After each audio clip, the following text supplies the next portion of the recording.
Voici la principale source qui alimente Damas en eau.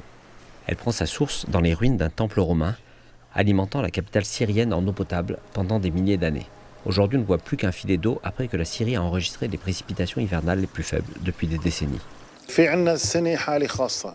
Cette année, nous vivons une nouvelle situation. Les précipitations en Syrie et dans les pays voisins ont été très faibles.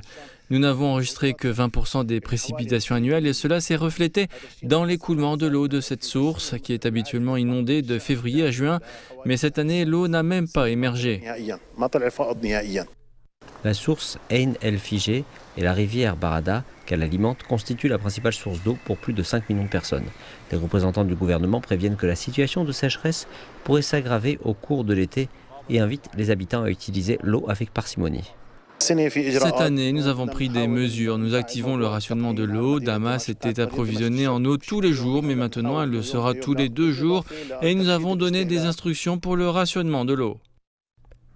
Les faibles précipitations affectent également la sécurité alimentaire de millions de personnes car le gouvernement syrien prend des mesures pour limiter les cultures qui nécessitent trop d'eau. Mohamed est agriculteur depuis plus de 12 ans dans la région rurale de Damas. Il affirme que cette année est la pire qu'il ait jamais connue. Sa récolte de blé a échoué, tandis que les légumes peinent à pousser en raison des faibles précipitations et du fait que les puits d'eau sont à leur niveau le plus bas jamais atteint. En raison des faibles précipitations, nous sommes confrontés à un manque d'eau et nous essayons de nous en sortir.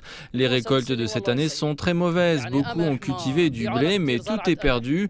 Je cultive des pois et ils doivent être arrosés tous les 5 jours, mais dans nos conditions actuelles, nous les arrosons tous les 10 jours, donc ils ne produiront pas comme d'habitude. On espère que l'allègement des sanctions récemment annoncées par l'administration américaine contribuera à augmenter l'approvisionnement en énergie de la Syrie et à atténuer la pénurie d'eau.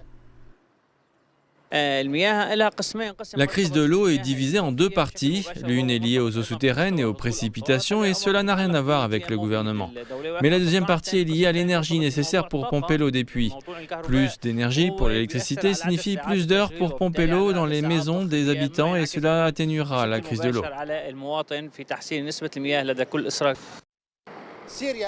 La Syrie est embourbée dans des crises prolongées générées par des années de guerres ravageuses et de sanctions paralysantes. Aujourd'hui, avec la levée de ces sanctions et la réintégration de la Syrie dans le système international, une nouvelle aube se dessine avec l'espoir qu'elle pourra apporter des solutions aux défis quotidiens du peuple syrien.